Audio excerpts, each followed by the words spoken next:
think I actually just said Maokai.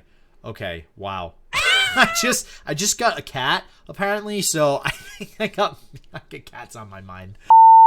All right, it is Monday, and although it is raining and really crappy weather out right now, Monday means Riot is releasing more new cards from the new set, and thanks to the spoiler video yesterday, which if you haven't checked out their little mini videos that they've been releasing for each region, link is going to be below in the description. They are awesome.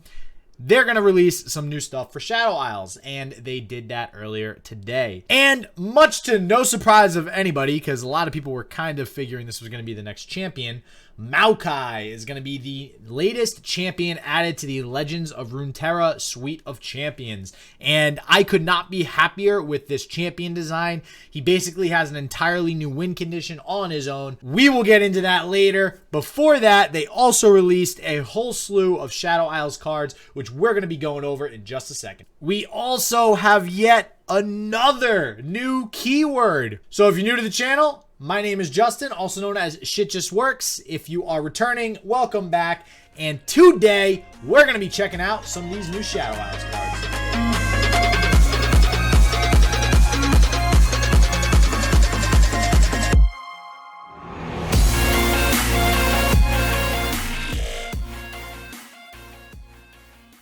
So first up, we have Dead Bloom Wanderer, which does utilize the new keyword, and we're going to go over that in just 1 second. So Dead Bloom Wanderer is a 3-cost, 3-attack, 2-health unit with lifesteal. However, when he is summoned, you toss 3 cards. Now, toss does have to do with Maokai's new sort of win condition, so that is a bonus in terms of Maokai. But beyond that, it's kind of a downside. So toss actually makes you obliterate 3 non-champion cards from the bottom of your deck. So in this instance, I do say 3 because the card does say toss 3. The official definition says X because that number can change, from card to card. It could be 1, 2, 3, 7. So essentially, you have to mill yourself just a little bit to get this onto the field. Being that it is a 3-2 with lifesteal, that does make sense. It's a little overstated, and then you have to, like I said, essentially mill your deck to get it on the field. So that's the little bit of a drawback. However, from the looks of how they're making this keyword and how they're making Maokai, it doesn't look like it's really any of these toss cards are going to be meant to play without Maokai. So almost always this is actually going to be a benefit as far as the effect is concerned. Next up, we have Overgrown Snapvine, and here it is. We made a token video on Spider Token with Iceborne Legacy. Link is also in the description below.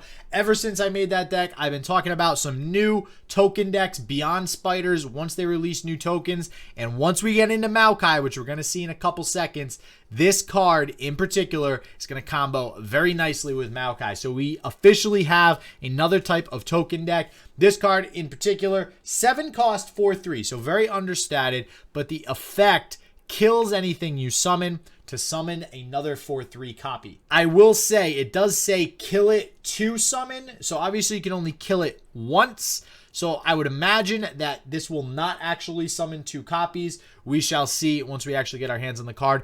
But even so, being able to summon a 1/1 and essentially turn it into a 4/3, even getting that off once means you have 8/6 worth of stats for 7 mana, which is pretty good. Plus the effect of getting more 4/3 tokens for pretty cheap. The other thing that strikes my fancy a little bit with this card is something like Phantom Prankster. You have Phantom Prankster that procs when something dies. This automatically makes things die. So when you start comboing this with something like Phantom Prankster, your opponent is in for a world of hurt. The third card that does not have anything to do with Maokai, because the rest of the cards have to do with Maokai, is Thorny Toad. So Thorny Toad is a 2-cost 1/4. So that is actually decent stats. You can compare this to something like Border Lookout, but Border Lookout is really not ever played. However, this does have a last breath effect using the new keyword toss, where you toss the bottom 2 of your deck and you heal your Nexus 2, which is pretty good. So you mill yourself 2 to be able to heal 2. I think that's a pretty, again, well-balanced card. It does stick to the field a little bit as well. Problem is, I don't know how much you're going to need something to stick to the field with this new toss strategy with Maokai. You almost want things to die.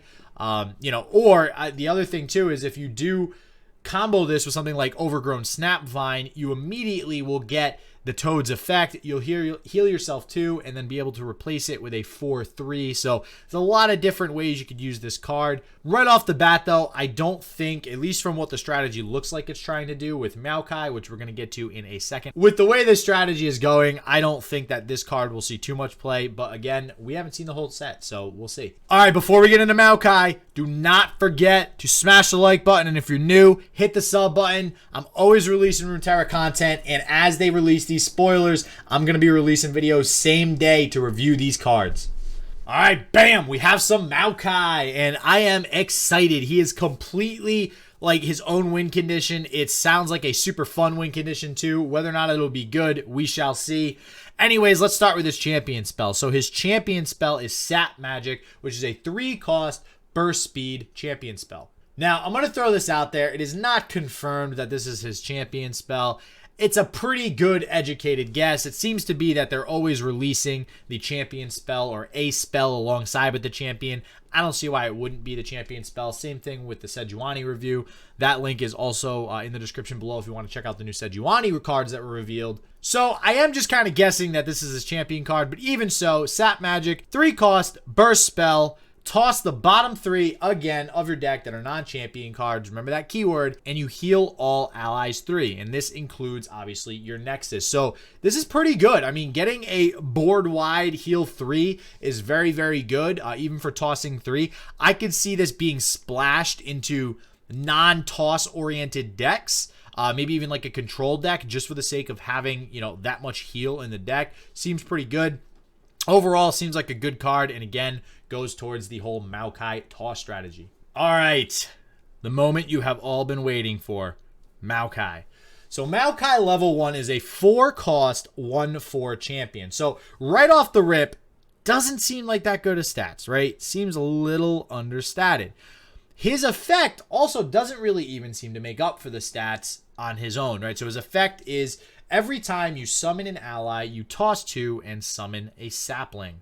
Now, this does actually say play, not summon. So if you were to summon an ally from a Rekindler or something like that, it doesn't seem like it would trigger Maokai's effect. It actually has to come from your hand, which is what play means. So it's a little bit restrictive as far as that's concerned. The sapling is a 1-cost, 2-attack, 1 health, challenger, ephemeral follower. Now, his level up is essentially having to toss 25 cards, or instead of tossing a card, you can replace that with a unit dying. Knowing that obviously, you know, followers will die each turn. The sapling is ephemeral, so right there, every turn you can actually get 3 procs off. So in all reality, you could actually level him up within, you know, 8 turns or so. He will be difficult to level up, which is unfortunate. However, when he levels up, he levels up. He becomes a 2/5, which again, pretty understated. He gains regeneration, but he obliterates all but 4 non-champion cards in your opponent's deck. On top of that, at every round start, you're going to get a 2/1 Challenger Ephemeral with a new sapling. So, oh my god, you want to talk about a heck of a win condition? This is it. The only thing with mill is that when you do mill an opponent, the way that this works in Legends of Runeterra is that when they can't draw, they lose the game. So what's going to happen is this is going to put your opponent on a 4-turn clock. In 4 turns, they have to figure out how to win the game. Otherwise, they're done for. So all in all, I think that, I mean, I love the card design for this. I love that there is basically now not only an alternate win condition, but a mill win condition. Every card game that I've played anyways has had some sort of way to mill the opponent. In this first set, there wasn't really ever a good sort of combo-oriented deck that could mill the opponent. Now it's looking like we will be able to have one. So very excited to see Maokai come to the game.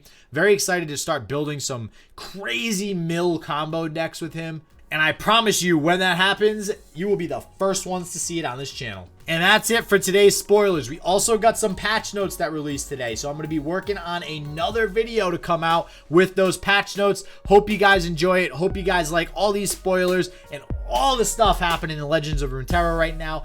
As always, I hope everybody stays healthy, stay positive. I hope shit just works for you, and peace out.